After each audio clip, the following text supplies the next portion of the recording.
ইমানি জীবন যদি কার ভিতরে ফিট হয়ে যায়, ওই ব্যক্তির ভিতরে চারটা জিনিস ফিট হয়ে যাবে।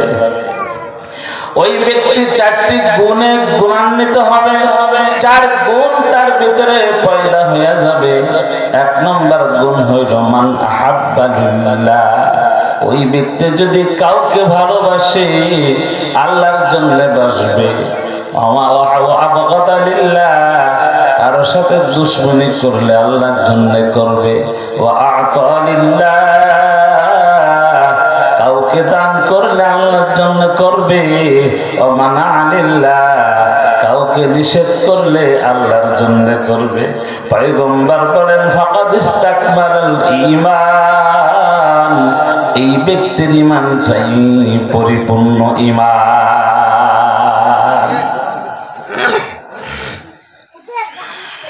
এখন আমাদের বোঝার বিষয় আমরা কোন হালাতের উপরে আছি।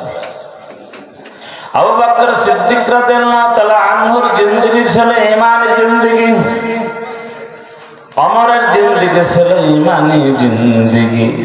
আল্লাহ কোরআনের ভিতরে বলেছেন ওয়ালাকাদ কাররামনা বানি আদম,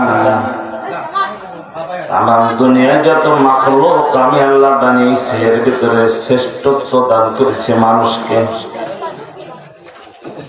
কি দিয়ে আল্লাহ তাআলা শ্রেষ্ঠত্ব দান করলেন? ঈমানের মতো নূর দিয়ে আল্লাহ শ্রেষ্ঠত্ব দান করেছেন। আল্লাহ তাআলা আপনাকে আমাকে জ্ঞান বুদ্ধি দান করেছেন। আল্লাহ এই জমিনে কোথায় এমন শুনবেন না একজন ডিসি গরু হয়েছে, একজন এমপি কোন জানোয়ার হয়েছে। আমার দুনিয়াটা আল্লাহ তাই মানুষদের বানিয়ে চড়াইতেছেন, কথা ঠিক কিনা? এই জন্য আল্লাহ বলেছেন আমার খলিফা, আমার প্রতিনিধি হইল মানুষ। وَإِذْ قَالَ رَبُّكَ لِلْمَلَائِكَةِ إِنِّي جَاعِلٌ فِي الْأَرْضِ خَلِيفَةً। আল্লাহ বলেন এই দুনিয়ায় আমার প্রতিনিধি, আমার হুকুমাত, আমার কাজকর্ম আঞ্জাম দেওয়ার জন্য আমার খলিফা হিসেবে বানাইলাম মানুষদেরকে। এই জন্য মানুষ বড় দামি। ওয়ালাকাদ কাররামনা বানি আদম, আল্লাহ বলেন বনি আদমকে আমি সম্মানিত করেছি। এখন কথা হলো এই সম্মান কারা পাবে? এমন মানুষ দুনিয়াতে আছে, দেখতে শুনতে মানুষ, চেহারা সুরত মানুষ, অবয়ব সবই ঠিক, কিন্তু তার আচরণ পশুর না। পারলে একটু সাউন্ডটা বাড়াই দিল।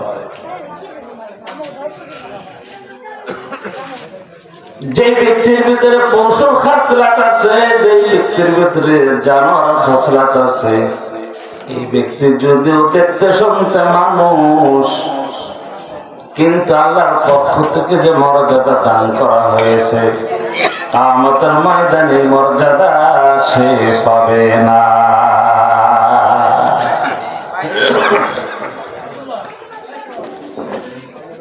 এজন্য পৃথিবীর ভিতরে মানুষ তিন শ্রেণীর। এক শ্রেণীর মানুষ হলো পাশবিক মানুষ, তারা চাল চলনের দিক দিয়ে, কথাবার্তার দিক দিয়ে তারা পাশবিক হৃদয়ের অধিকারী। আর এক শ্রেণীর মানুষ হলো মানবিক, আর এক শ্রেণীর মানুষ হলো ঈমানি জিন্দেগি। তাহলে পাশবিক জিন্দেগি, মানবিক জিন্দেগি, ঈমানি জিন্দেগি। পাশবিক জিন্দেগির চাইতে মানবিক জিন্দেগিটা একটু ভালো। মানবিক জিন্দেগির চেয়ে ঈমানি জিন্দেগিটা সবচাইতে উত্তম। এখন বুঝবার বিষয় পাশবিক জীবন কারা?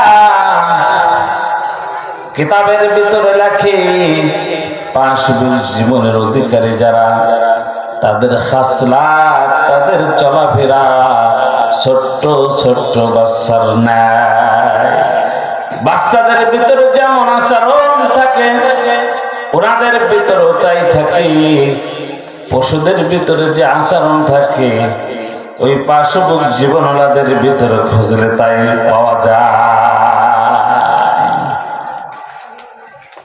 বাচ্চারা দেখবেন আপন দুই ভাই বোন, বাবাই খাবার আনছে, একজনের হাতে দিয়েছে, বাসের দোকান থেকে একটা খাবার কিনেছে, তার উদ্দেশ্য শুধু আমার পেট ভরলেই হইল, আর কেউ পাইল কেনে এটা দরকার নাই। আপন বোনের থেকে থাবাতে কেড়ে নিবে, ওই বোন গড়াগড়ি খাবে, ওর দিকে একবারও সে নজর করবে না, ওর প্রতি তার কোনো মহাব্বত জাগবে না। সে শুধু বুঝবে নিজের পেটটা ভরলেই হইল।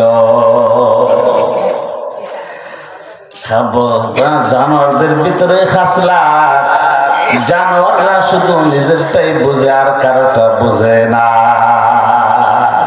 এইটা হলো পাশবিক জীবন। আর একটা জীবন হলো মানবিক জীবন। মানবিক জীবনটা পাশবিক জীবনের চাইতে একটু ভালো। মানবিক জীবন যারা, তারা চলাফেরা করে বিবেক দিয়া, বিবেকে চায় এদের সাথে একটু ভালো আচরণ করি, তাই করে। বিবেকে চায় বাড়িতে একটা সুন্দর ঘর হইলে ভালো হয়, তাই সে করে। বিবেকে চায় ঘরের সামনে ফুল বাগান হইলে কত সুন্দর দেখা যাইত। বিবেকে চাই প্রতিবেশীর সঙ্গে ভালো আচরণ করা, তাই সে করে। কিন্তু এই জাতীয় লোকের ভিতরে একটা খাসার থেকে যায়, তারা যখন অন্যের উপকার করে প্রতিদানের চেষ্টা করে। প্রতিদান পাওয়ার খেয়াল থাকে। দান করলে মানুষ আমাকে ভালো বলবে, সেই জন্য তারা দান করেন। কার উপকার করলেন মনে মনে খেয়াল থাকে, কোন দিন তার থেকে আবার আমি উপকার নিব। এরা ভালো কাজ করে, তবে ইখলাস থাকে না, ইখলাসবিহীন ভালো কাজ হয়। 2 নম্বর জীবন। 3 নম্বর জীবন হলো ঈমানী জীবন। ঈমানী জীবন যখন কারো জীবনে গঠন হবে, ঈমানী জীবন যখন সে পেয়ে যাবে, ঈমানী জীবন সে কেমনে পাবে? যার ভিতরে হাদিস এবং কোরআন অনুযায়ী তার জীবন গঠন করবে, ওই ব্যক্তি ঈমানী জীবন গঠন করল। ও বাবাজিরা, লক্ষ্য করিয়া শুনি, ঈমানী জীবন যদি কার ভিতরে ফিট হয়ে যায়, ওই ব্যক্তির ভিতরে 4টা জিনিস ফিট হয়ে যাবে। ওই ব্যক্তি 4টি গুণে গুণান্বিত হবে। 4 গুণ তার ভিতরে পয়দা হয়ে যাবে। 1 নম্বর গুণ হইল মান আহাব্বা লিল্লাহ। ওই ব্যক্তি যদি কাউকে ভালোবাসে, আল্লাহর জন্য বাসবে। আবগাদা লিল্লাহ, কারোর সাথে দুশমনি করলে আল্লাহর জন্য করবে। ওয়া আ'তা লিল্লাহ, কাউকে দান করলে আল্লাহর জন্য করবে। ও মানা লিল্লাহ, কাউকে নিষেধ করলে আল্লাহর জন্য করবে। পয়গম্বর বলেন ফাকাদ ইস্তাকমালাল ঈমান, এই ব্যক্তির ঈমানটাই পরিপূর্ণ ঈমান।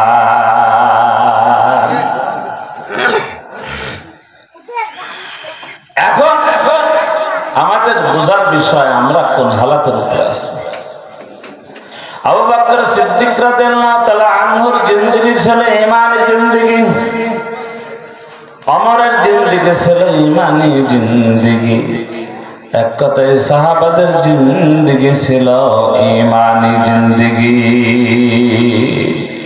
রাসূল করিম সাল্লাল্লাহু আলাইহি সাল্লাম বলেছেন, খায়রুল কুরুনি সুম্মাল্লাযীনা ইয়ালুনাহুম সুম্মাল্লাযীনা ইয়ালুনাহুম, আমার জামানা, আমার সাহাবাদের জামানা, তাবিদের জামানা হলো সোনালী জামানা। আবু বকর সিদ্দিক রাদিয়াল্লাহু তাআলা আনহু তখন খলিফা, ওমর রাদিয়াল্লাহু তাআলা আনহু তার দরবারে আসছেন। এসে দেখে অসহায় ব্যক্তিদের একটা লিস্টের পাশে তার খেদমত করবে কারা, তাদের নাম লেখা। সর্বশেষ একজন মহিলা, ওই মহিলা অসহায়, কেউ নাই তার খেদমতের জন্য, কিন্তু ওই অসহায় মহিলার নামের শেষে কারো নাম লেখা নাই। ওমর রাদিয়াল্লাহু তাআলা আনহু চিন্তা করলেন, এই মহিলার খেদমত আমি করব। আজ থেকে মহিলার খেদমতের জন্য আমি নিয়ত করলাম, আমি আল্লাহকে পাওয়ার জন্য, আল্লাহকে খুশি করার জন্য এই মহিলার খেদমত করব ফি সাবিলিল্লাহ। উনি ফজরের নামাজ পড়ে মহিলার বাড়িতে হাজির হয়ে গেছেন। সালাম দিয়ে ডাক দিয়ে বলেন, মা গো, আমি আপনার খেদমতের জন্য আসছি, আপনার কি খেদমত দরকার? বুড়িমা বলেন, বাবা তোমার নাম কি, তোমার পরিচয় কি? আমার খেদমত তো তুমি আসার আগে একজন করে গিয়েছে। ডাক দিয়ে বলে, মা গো, আপনার কি খেদমত লাগে? আমার একটু পানি লাগে, আমার ঘর বাড়ি ঝাড়ু দেওয়া লাগে, খেদমত। ওমর রাদিয়াল্লাহু তাআলা আনহু চিন্তা করলেন, ফজর নামাজের পর পরে আমি আসলাম, আমার আসার আগে কে আবার আসলো? উনি চিন্তা করলেন, আগামীকাল আমি একটু আগে আসবো। উনি তাহাজ্জুদের নামাজ শেষ করে বুড়ির বাড়িতে হাজির হয়ে গেছেন। এবার বুড়ির ঘরের ভেতরে ঢুকিয়া সালাম দিছেন। সালাম দিয়ে ডাক দিয়ে বলে, মা গো, আমি আসছি আপনার খেদমতের জন্য, বলুন আপনার কি খেদমত লাগবে? বুড়িমা ডাক দিয়ে বলে, বাবা আপনি আসার আগে আর একজন এসে আমার খেদমত করে চলে গেছে।